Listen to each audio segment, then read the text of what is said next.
What's up guys, MainManSWE here, hoping you're all doing awesome as always, and Happy New Year, and a Happy New Tekken year. 2019 has been one hell of a year. You're looking at some footage here from a Tekken World Tour tournament, so you have some cool Tekken as I talk about boring stuff. I don't really have anything specific to say in this video, rather than just try and recapture in a few words the year of 2019 when it comes to Tekken, because a lot of things happened. It's like Arson Ash and Pakistan. It feels like they've been with us forever, but the Pakistani invasion, that was basically 2019. And that was probably the coolest, I've said this a couple of times, like the coolest thing to happen to Tekken the last 10 years, I would say. Suddenly a region just jumping out of nowhere and being not only strong, but like, oh, look, it's the strongest region. Like, well, I mean, strongest region, you know, you have Korea, you have Japan.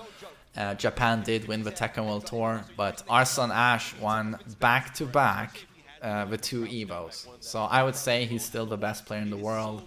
Looked a bit rusty at Tekken World Tour, so we'll see how things play out for him. And of course, Abais Hani, Hera Malik, Bilal. You have so many killer players from Pakistan who are so much fun to watch.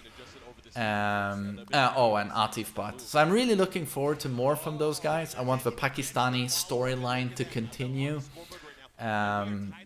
Was that a key charge? Oh, it's Abel Del Maestro.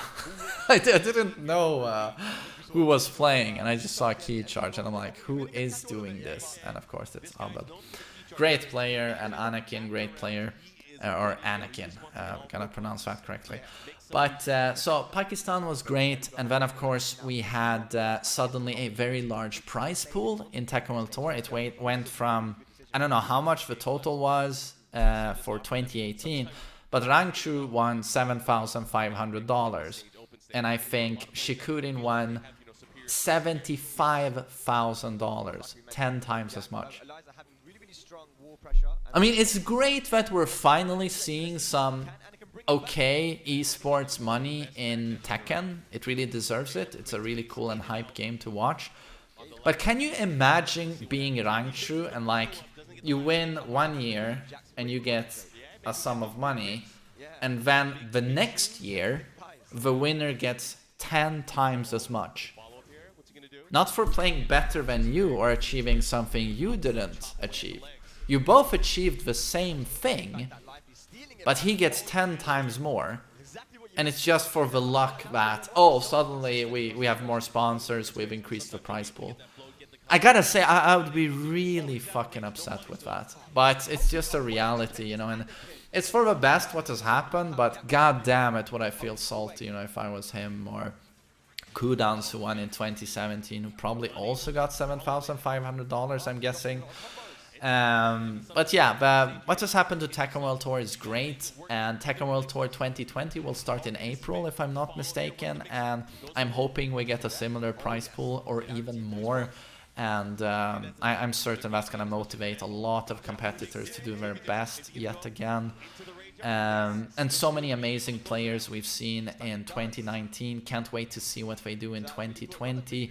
The game has changed so much. We got Season 3 that changed the meta and the game more than Season 1 and Season 2, in my opinion. It really has thrown shuffled the characters quite a bit, you know, in terms of strength, and some characters, like even how they play, especially Geese, is a completely different character in Season 3, I would say.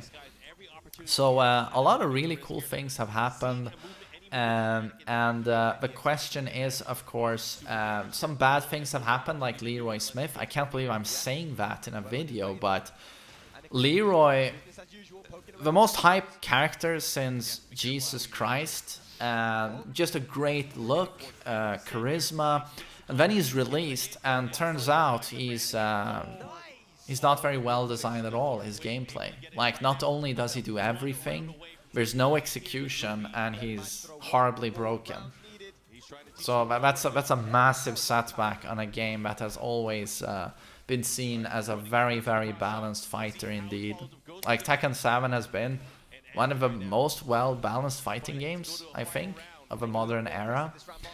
if not the most balanced. You know, I haven't played all the other games, but it certainly works really well in Season 2 and Season 3, I would say. But Leroy just, if he stays the way he is for an additional like 2-3 months, it's really going to hurt Tekken's reputation as a balanced fighter.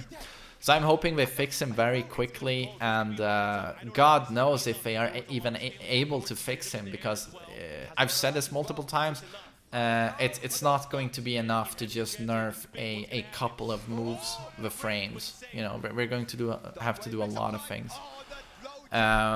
So that's a problem, but other than him, you know, we've gotten Ganryu. Next year in 2020, we will be getting Fakumram, hopefully a more balanced character, but what I'm really hoping for there is that he has a character gimmick, you know, that really stands out, and that his gameplay is interesting. And that's certainly what it looks like in the trailer, when he's charging up attacks and they get that white spark, you know, and it stuns the opponent on block.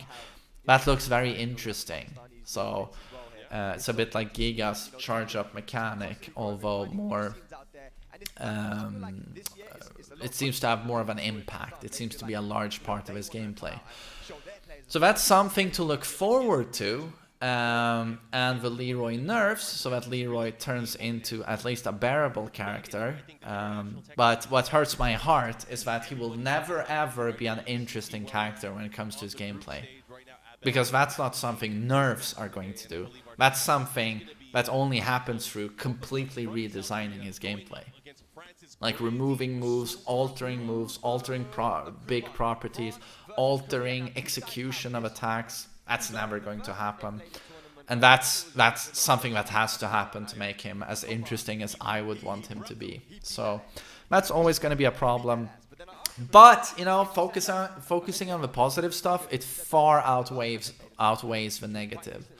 It's really been a great year for the game, and almost too good a year, because I'm like, is 2020 going to be able to match this, you know, with the Pakistani angle, and yeah, the prize pool money. I mean, I hope those we will see that in 2020 as well. Oh, and here we have those super short interviews with the elite players in Tekken World Tour. But they served their purpose, you know. There were some pretty interesting questions.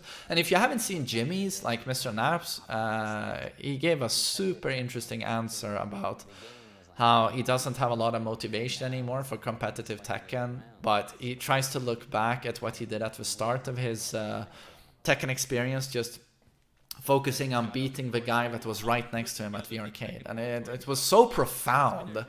I would really recommend you guys watch that. It was very interesting. Well, probably the best example of those pre-fight interviews. But yeah, great year for Tekken, and I hope you all really enjoyed it. And I'm going to be as so boring as to talk a little bit about my channel and my experience this year. I started the year at 70,000 subs. Now I'm at 120, so that's 50,000 in a year. That's just mind-blowingly unbelievable to me. You know, did you know how many subs I got from 2007 when I started my channel to 2018? How many years is that? 11 years. That got me 50,000 subs. And I've gotten the same in 12 months. 12 years versus 12 months. Like, it's just, it's so incredible, and I thank you all so much for actually putting up with this Tekken nerd, and that you find it somewhat interesting what I have to say on the game. And I'm just very privileged. And I reached 100,000 subs on YouTube. My Twitch has done much better. I'm at like 50,000 plus followers there. So I've had a lot of success, and it ties very much into Tekken 7 success, you know, that they've given us an incredible game. You know, it's not Tag 2. It's a very balanced, interesting fighter with a lot of great visual spectacle and cool characters. It's balanced. Well, I mean, except for Leroy Smith these days. God knows they will fix that, I hope. But yeah, it's just some people have referred to it as the golden age of Tekken. you know, that this is as good as it gets, you know, really savor the moment, because in 1 year this will all be gone. Tekken 7 has just done so well, you know, released in arcades in 2015, and 4 years later in 2019 it hits its pinnacle. But who knows if it even is the pinnacle of Tekken 7. But I'm guessing we're going to present a new game soon. Or are they going to keep going with Season 4, Season 5 like we're doing with Street Fighter? I mean, Street Fighter's up to Season 5 now, right? So who knows, you know, what happens next. But I've certainly had a golden age with Tekken 7. I've certainly had a golden age with my content creation, you know. It's just been unbelievably cool and fun, and yeah, I'm just happy I got this year. I mean, don't get me wrong, I'd love to get more years like this one, but well, this certainly was awesome on its own. So yeah, I hope the golden age just keeps going, that we haven't reached the pinnacle yet. We'll see more cool stuff. Maybe Tekken 8, maybe Season 4. I'm open to both. Although Season 4 would be really cool. But Tekken 8 would also be really cool. Especially as Harada has said through a translator that he would really like to try and do something very creative and original, something new that breaks the tradition of the old fighting games. But yeah, I hope you've all had fun with the game this year. I hope you're looking forward to 2020, and I just hope we get another incredible year for the game. Would be all I could ask for. So yeah, Happy New Year again. Hope you've all had an amazing year. I hope you all have another great year, or if your year was not as good as you'd wanted, that you get a great new 2020. And I hope, I mean, I've had a great year, and I hope I have a great year again. So yeah, thanks for listening to me. Take care, guys.